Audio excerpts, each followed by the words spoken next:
Hi YouTube, this is Joe Calton with Calton Cutlery, and visit me on the web, caltoncutlery.com.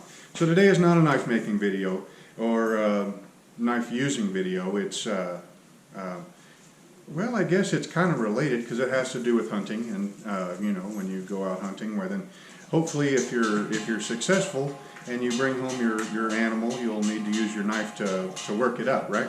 So anyway, so this is kind of an update to my game cart video. I think, well, I made several of them. There's two different styles of game carts that I've used the most. One of them is the wheelbarrow type, where you've got a wheel, you know, fairly small wheel, fairly small, like 20-inch or so, you know, way out front, and long handles that come up, and then, you know, it's a one-man type of game cart. And that kind works really good for really short trips, where you're hunting close to the road.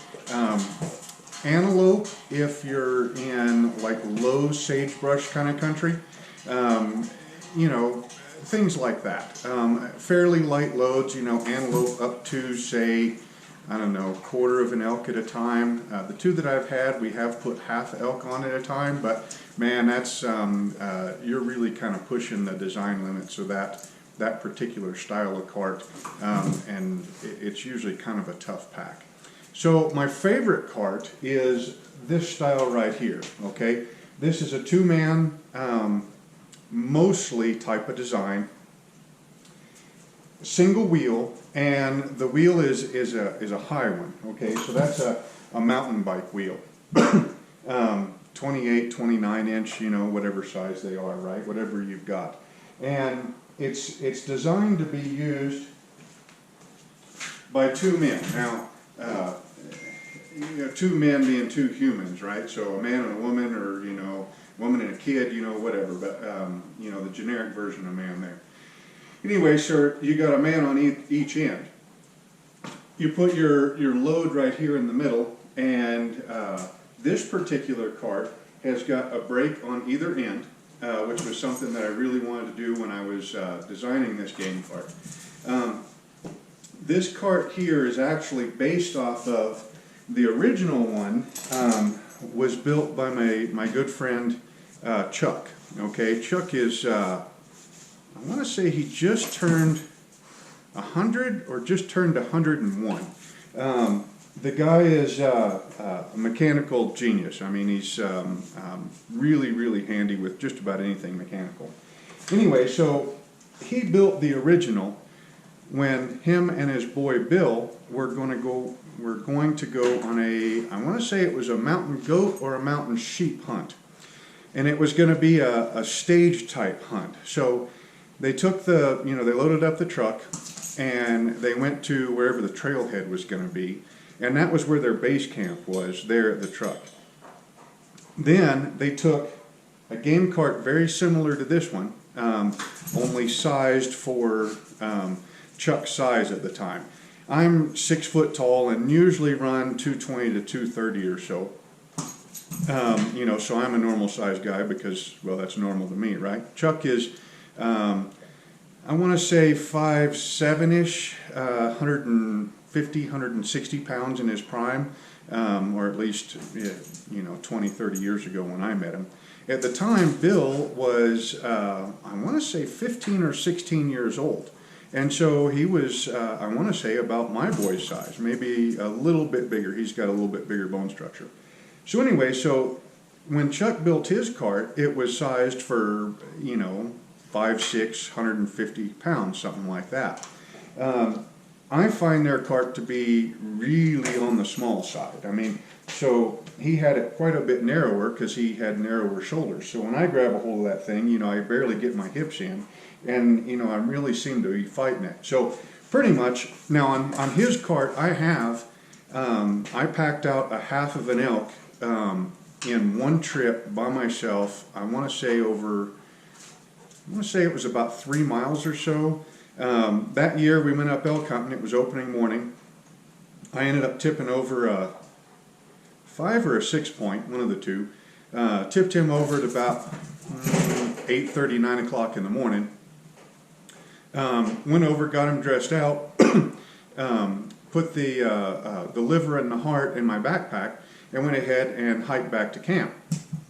Well, I got back to camp, and I'm like, well, heck, nobody's here. I can either sit around all day long and then, grab somebody to help me out the next day. I said, or, heck, I'll just grab the game cart and, maybe I'll do a quarter at a time or whatever and bring it back. Well, I get out there, get the game cart, get it back to the elk, and I have it, and then I thought, I should probably be able to throw a half on this at a time. A couple of years earlier, a friend of mine and I had packed out, we tipped over 2 spike elk within minutes of each other, and he and I spent the rest of the day, packing out a half elk at a time. And I thought, well, yeah, sure. Well, a half elk was quite a bit on that cart being, not fitting me. So anyway, so when I built this one, honestly, I took the same sort of design and then just sized it up to fit me, and quite a few of my buddies are about my size. So. And it works really good. I have not had an elk on it yet. Honestly, I haven't really gone elk hunting in the last couple of years. But anyway, but it'll handle it just fine. So anyway, the build specs, we'll go over that first, and then we'll go over some advantages to this style of cart over the other ones. So the frame of this cart is made out of 1 3/8 chain link fence top rail. Okay, so these pieces right here, the long pieces, and then the frame, these legs right here, this cross piece, and then the very end cross pieces are made out of, like I said, 1 3/8 chain link fence top rail. It actually works pretty good. It's about the best balance of readily available anywhere, Home Depot, Lowe's, anybody like that's got that kind of stuff. It's strong for its weight, and and it seems to work pretty good. I mean, it is galvanized, and this is a welded construction, so I can't tell you what to do. I had all the doors and windows open in my shop when I was welding this, with a fan blowing, a nice cross breeze. So, and I just used, I think when I originally welded this together, I was using a 110 buzz box with a 1/16 inch electrode. Man, if you have ever used that stuff before, it gets a little on the squirrely side. If your hand has got any shape to it at all, which mine got plenty, well, 10 or 12 inches out, you have a little bit of shape. 10 or 12 inches out on the end of that rod, boy, that thing's just going all over the place. You don't have to worry about weaving or making circles. It does it all by itself. So these welds are a little bit on the rough side. I'm not a welder. Anyway, there we go. So 1 3/8, these, the ribs right here, the center ribs, I just made those the other day out of 1 inch EMT. It's a little bit lighter, a little bit easier to bend than the top rail. And honestly, I grabbed one of the, here, I'll show it to you. Tubing bender.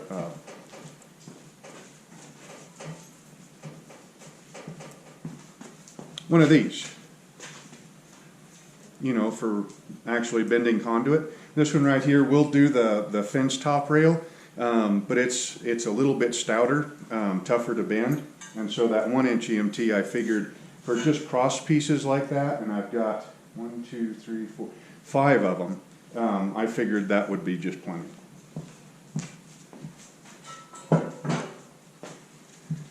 Okay, so let's see, what else? Okay, so this part right here,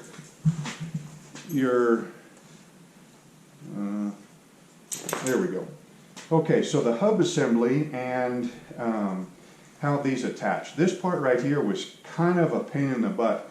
I want to say I made like 4 more of these, but getting these bends right here to all match each other to where all 4 of them were pretty dang close was pretty tough. Honestly, the best I can tell you, grab extra use a hammer. Maybe not count your blows, but you know, try to do everything the exact same in the exact same order, so that each one of these gets to be as close to the same as you can get them. Okay. The axle, like I said, is just a mountain bike one. It does have a quick disconnect. There are a quick cam lock. There's 2 extra holes here. I had originally thought to make it adjustable, you know, in height. Honestly, that doesn't really work out all that well, because the placement of your brakes is going to be fixed in relation to the frame. So the only way that you can make it height adjustable on the axle here is if you were going with like a motorcycle wheel, because the brake is like a hub assembly, and so the brake is attached to the wheel, not to the frame. Like this brake is attached to the frame, the other brake is attached to the frame. That style is on the, I want to say, they call it Game Tote. And I want to say they're an outfit out of Colorado, and they make kind of the same design, only with a motorcycle wheel and a little bit stouter tubing. And it's a pretty cool cart and everything, but it's a little bit overbuilt for my taste, and a little bit more expensive. And plus, you know, I like to make everything myself. So anyway, the brakes. So the brakes here, I found a wheel that's got disc brakes. So we got disc brakes on one side, and then we got caliper brakes on the other side. That way you and your partner, whoever it is that you're packing, whatever it is you're packing out with it, you can mess with each other, you know. So if your buddy's saying, hey, this is really easy, you know, just hit your brake a little bit, you know. He'll quit complaining about it being real easy, real fast. Let's see. This one does have, I have not found a fancy way to do it yet, but it does have a toolkit. And what that is a welding rod container from Harbor Freight, duct tape to the frame. I haven't found any other, you know, a better way to put it on there than that, so that's what it is. It's got tire pump, spare tube, patch kit, the sizes of Allen wrenches that, you know, for the brakes, and I want to say a pair of pliers and an adjustable wrench also. Since we're facing on the end here, let's make sure that you can kind of zoom in on that. That's been plugged. Back when I was doing triathlons a long time ago, they would check the ends of your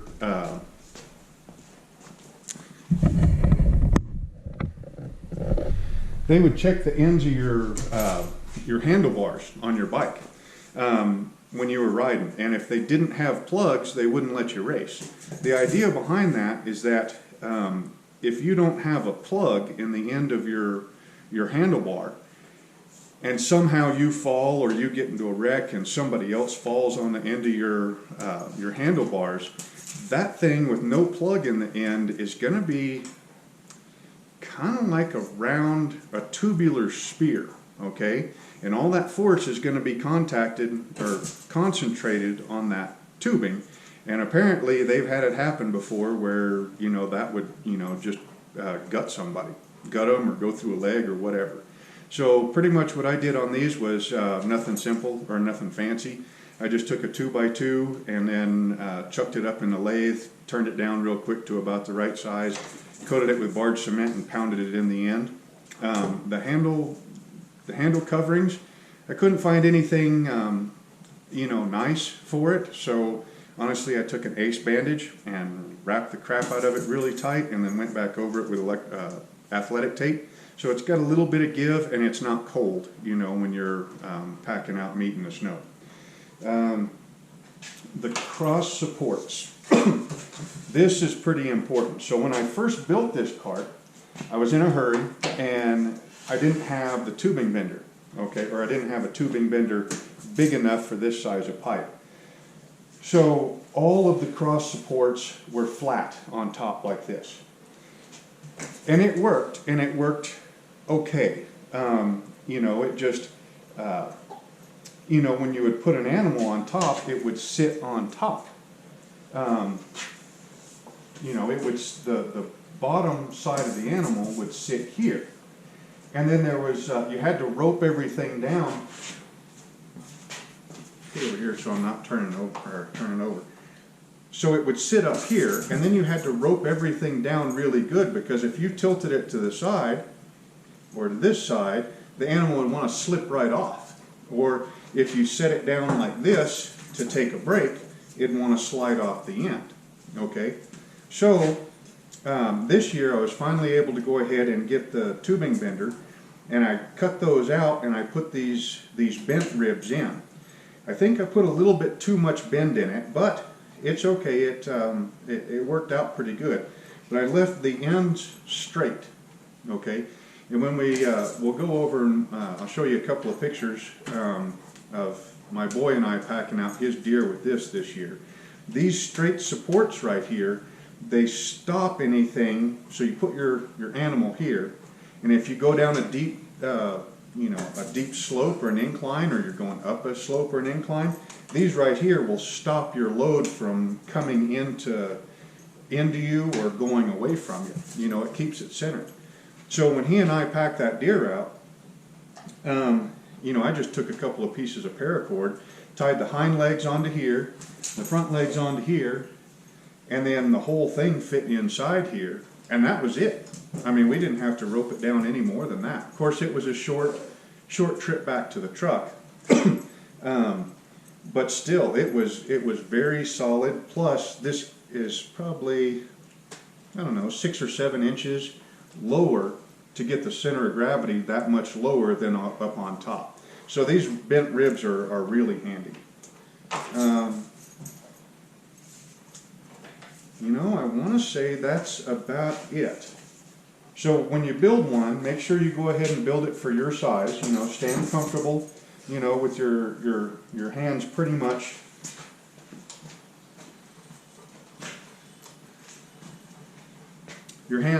straight down at your sides, and that's how wide you're going to want to build it.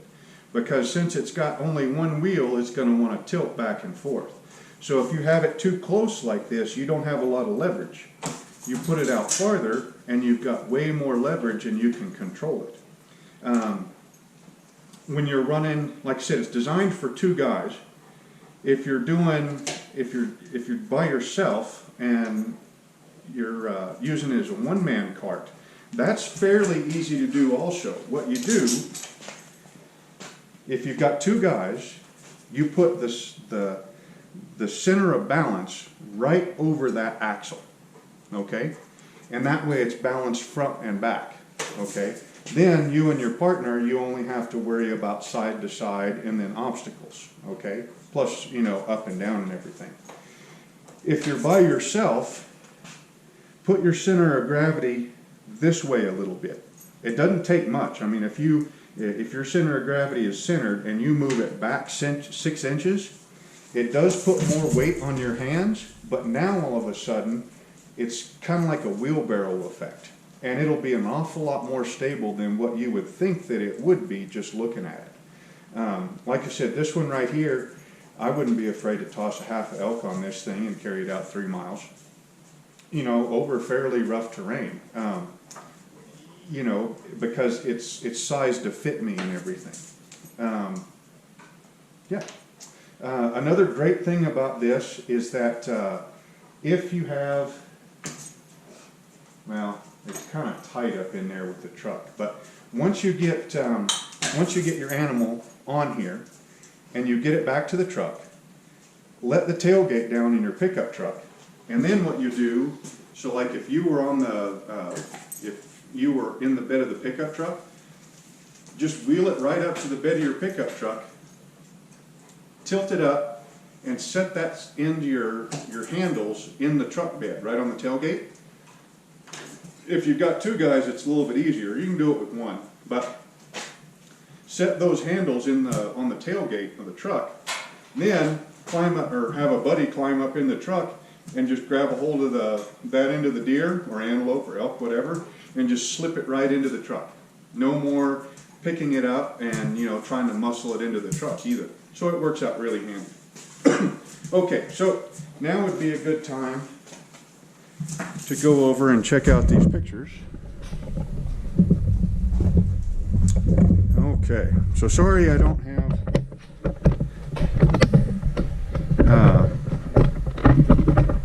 you know, don't have a deer on the cart right now.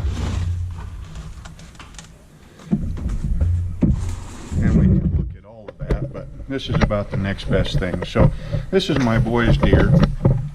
And it just so happened a friend of ours was out with us. She was going to go on a hunt also. And so she ended up snapping a couple of cell phone pictures. So that's me, that's my boy, that's his deer. Let's see if we can get this zoom in. Well, that's pretty big. There we go. Okay, so this is kind of going away. You can see the horns right here and how everything is sitting down nice and low over that tire. I mean, he's probably only got, an inch or two of clearance in between the hide and the wheel, or the end of the tire. So if you end up running into something where you're rubbing on that, you know, you can always grab some of this deadfall. We've got an awful lot of beetle kill in our forest right now. So there's always plenty of, but you can stick a branch in between those ribs, you know, to keep everything up, you know, an extra inch or so. You can see Vance is kind of off balance a little bit, so I'm hitting the brake. Let's see. Zoom out. Now this right here is really, okay, so when I show folks this style of cart, okay, I usually get one of three responses. I get, man, that's cool, I gotta go build one. Or where did you buy that? Or can you build me one? Which I don't build them for other people. I just, you know, this is the idea. If you want one, build it yourself. Or find somebody that will build it for you. The second response that I get is usually a really strange one. It's, well, that won't work well where I hunt. Where I hunt, the terrain is way too rough. You could never get that thing in there and out of there. Well, let me tell you, if the terrain is so rough that you can't get a single wheel game cart like that in and out, well, then pretty much about the only way you're going to get that animal out is with a knife and fork and salt and pepper. I mean, you're going to have to eat it on the spot. Because we have gotten these carts in places that were really, really rough. And honestly, I mean, like I said, if it was so rough I felt that I couldn't get that game cart in and then get it out with a half of an animal or a quarter of an animal at a time, then pretty much I'm not going to shoot, because that's just ungodly rough. And the third response that I typically get is, oh, that single wheel, that is, you know, it's not good because it's not stable, and, you know, they'll rattle on a little bit more about that. Well, the majority of the game carts, the production game carts you see, like at Cabela's or Bass Pro Shops or whatever, they're the two-wheel design, the side-by-side wheel design. Okay, well, that kind of thing works pretty good if you are going straight down a hill, or if you are going straight up a hill, or if you are on flat and level ground and you're going, or if you're on a little bit of an incline, okay? The second you start hunting stuff like this, where you're sticking with game trails, and you got to go up over deadfall, and you got to go around or over sagebrush and all that kind of stuff, those side-by-side carts, they are not near as good an idea as what you think they are, okay? In country like this, you typically stick to game trails, okay? Because the animals know the best way to get around. I mean, this is their home, right? Okay, so the deer know if, you know, whatever portion of this hillside, if it wasn't covered in snow, you'd be able to see trails. And that's where the game have decided that that's the most efficient way, you know, to walk, because this is their yard. That's what they do. Well, most game trails are, you know, heck, the wide game trails are as wide as this laptop. You're not, if you've got a side-by-side cart, you're going to put one wheel in a game cart or in a game trail, and the other wheel is going to be bumping along the side of it. Okay, these single tall wheels like this go really nice over this deadfall stuff. They weave in and around sagebrush real well, and they're tall enough to get your load up out of the sagebrush, and they work just really good. You know, with the exception of these,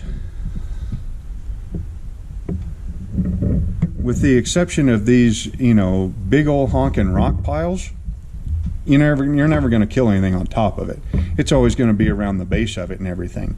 But even then, that game cart will get in and out of there real easy. Okay, so let's do that. So there's the one picture that we've got, and then the other picture is more of a side view. There we go.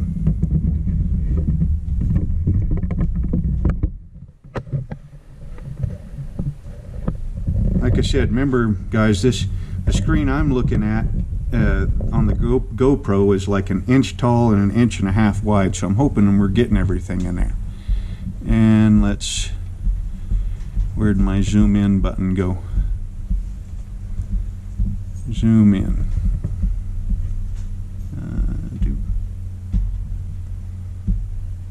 There's you a good side view there. See how the mule deer's butt is right up against this cross piece here? Now granted, this was a pretty good sized deer that Vance got.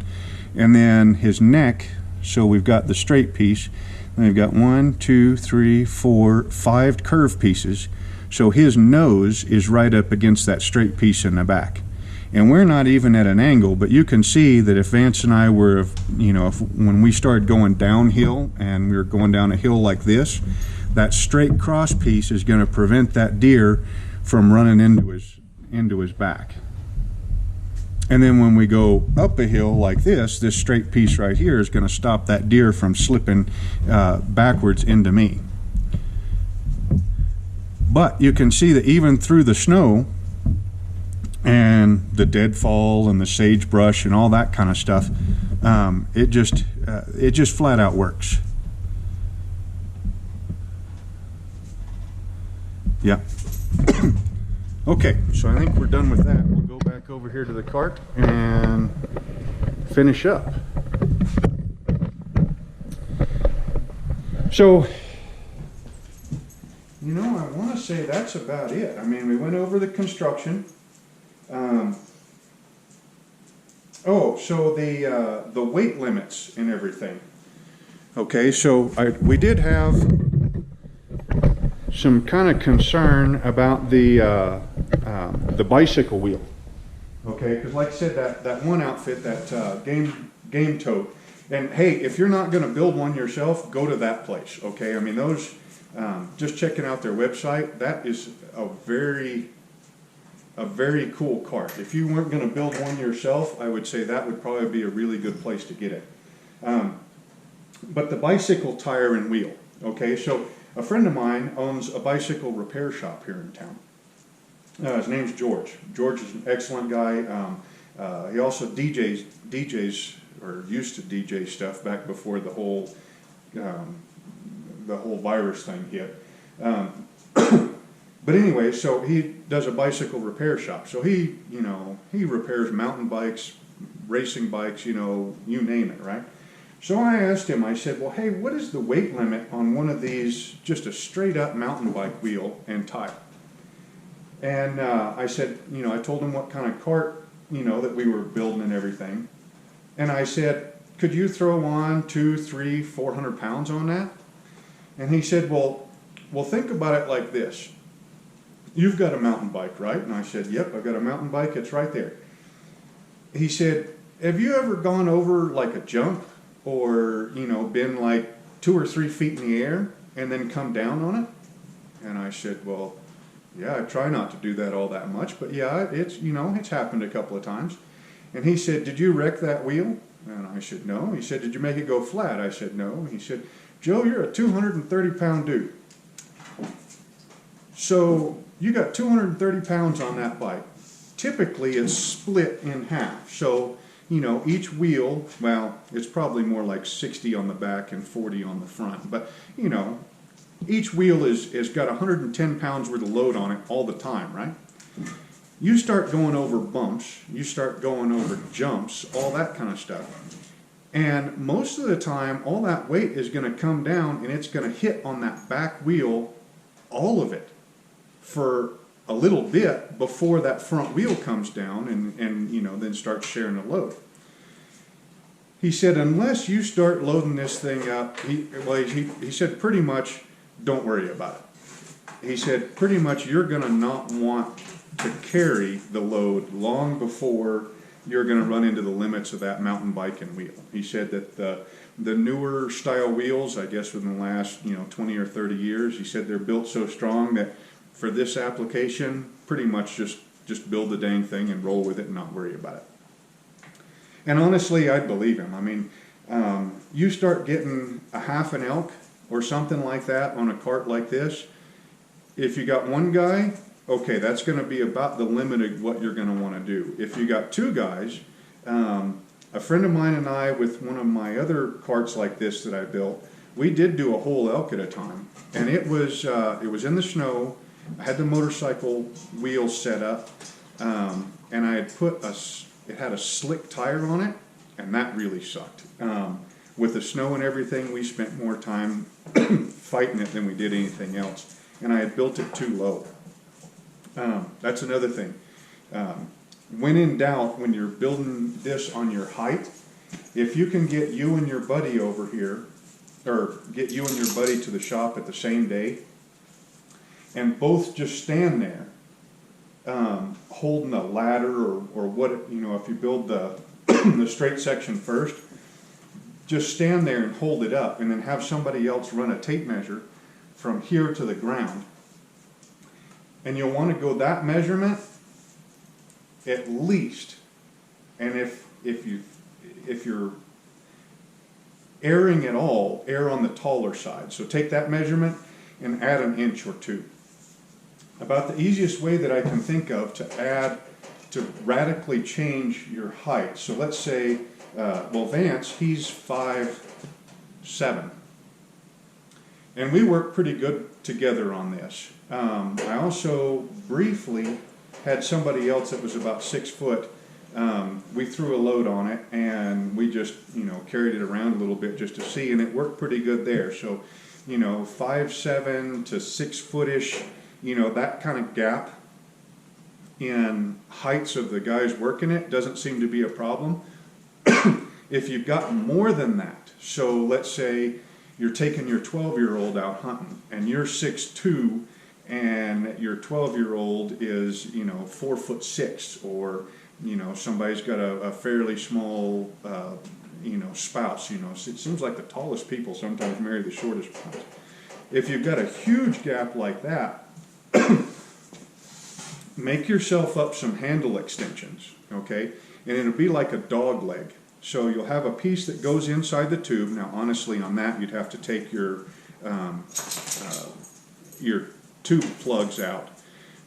But you'd have a piece that goes into the end of the tube, and then it'd be welded onto a plate that would be like a drop plate, that would come down, and then have another handle coming out of that, okay? And what that would do is it would, and then you'd have pins, of course, to lock it in place. And that would allow you to drop one end, drop the handles down, so instead of here, they might be here. So instead of here, they might be down here. You could also turn them the other way, so you're, instead of here, your handles might be here. So with one set of those, you could make an inch offset or a 2-inch offset. I think once you started getting to 3-inch, it would probably kind of change things up a little bit. You also wouldn't be able to use your brake. Now, I think probably one last thing. Okay, so these brakes, you might be thinking, well, Joe, you need to tighten those clamps up. Okay, these brakes are supposed to be loose. you see how, well, I guess you can't see how, but you can turn them, okay? They're a little bit tight to turn them, but you can turn them. So when you're moving, you put it straight up and down so you can hit your brake, right? Well, when you go to put it in the truck, or when you set it down like this, kick that brake handle up out to the side. That way this part right here can contact the ground. And then when you go to pick it back up, slide it back over again. So that's there because it's supposed to be. So I want to say that's about it. I mean, this game cart is finally finished with the addition of these curved ribs.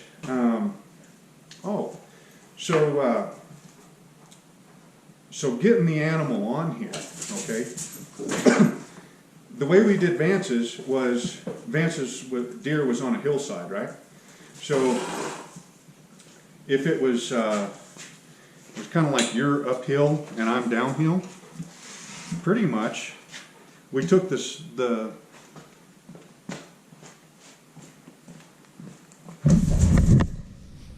there. The deer was laying down, of course. Head was on this side, rear end was on this side. We got the deer dressed out, got the cart kind of sort of that frame rail up under him a little bit, right? Then we took him and we picked him up. That was actually the other way. But we picked the legs up, tied the hind legs off, picked the front legs up, tied the front legs off. Then, when it was time to go, I had Vance on this end, and I can't remember, I think we just we just picked it up like this, picked it up to the end. Once you have it stood up like that, you do have to use a little bit of a judgment call, okay, because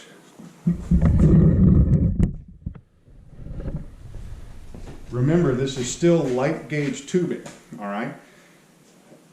If you have it pretty well balanced and it's not too heavy of a load, let's say it's 250 pounds or so, then pretty much you can just grab a hold of this end of the handle and then tilt it up, okay? If it gets to where it's a really heavy load and most of the load is past your center point, okay, now you might want to think about coming up in here, and it might take more strength to tip it back. But if you have too much leverage here, you can start bending these pieces, okay? But anyway, you get the animal on there, you get it up, then you can tilt it up, and now you can go ahead and start walking. Okay. So I had a fella ask on one of the other videos. He said, "Well, how do you take it in with you? Are you hunting in with the game cart, or are you going back to the truck and getting the game cart?" And the answer is, it depends on what you're hunting. Okay. So like that area with Vance, this deer hunt with him this season, the game cart was in the truck. We went out hunting. We actually saw the deer from the truck. Made our stalk. Vance put the deer down. We dressed it out. And then actually that friend texted. She was a little bit late, her and her boyfriend. And they brought the cart from the truck up to us. But, it would be, no big deal to walk back to the truck, pick the game cart up, carry it back, and then pack the deer out with it. In some places that I hunt where you've got to, you're hunting a piece of state land and you've got to walk, a half a mile through national forest to get to the state land, and then you're kind of thinking you're going to get your deer on the other side of the state land, which is another mile. A situation like that, take the game cart with you. If you think the chances are that you're going to be successful, go ahead and walk the cart in with you, and hunt with it, okay? As long as you're not storing it outside and everything gets too rusty and too squeaky and everything. You know, I mean, I painted this mostly just with the flat camo paint, pretty much just to knock the shine off of it. But, you know, it's fairly quiet. It also seems to me that when you are walking with a cart like this, that deer don't look at you the same way. I mean, have you ever noticed that you can drive by deer on the side of the road in a truck, right? And they don't seem to associate the truck with danger. But the second they see a man on foot, especially with a rifle, then the deer are just going to run away. It's like they know. Well, the cart kind of seems like it's in between. It also makes a pretty good blind, you know, as like a support for a poncho, or, you know, pile up sagebrush around it, you know, to make a pretty good blind.